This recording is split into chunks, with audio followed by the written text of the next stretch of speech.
ছেলেটি নামাজ পড়ছে, একটু লক্ষ্য করে দেখেন, হাতগুলা বাঁকা, একবারে পঙ্গুত্ব, পাগুলা বাঁকা, ঠিকভাবে সিজদা করতে পারতেছে না, কারণ তার হাতগুলা একটু অটিস্টিকের মতো ভাঙা,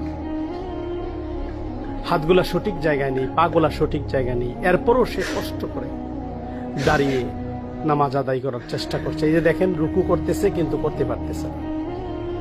আপনি আমি কিন্তু অনেক সুস্থ, আল্লাহ পাক রব্বুল আলামিন কিন্তু আপনাকে আমাকে সুস্থ করেছে, দুইটা হাত দিয়েছে, পা দিয়েছে, দাঁড়িয়ে থাকতে পারে, সুবিশাল একটা বডি দিয়েছে, তারপরও কিন্তু আমরা নামাজ আদায় করতে পারছি না।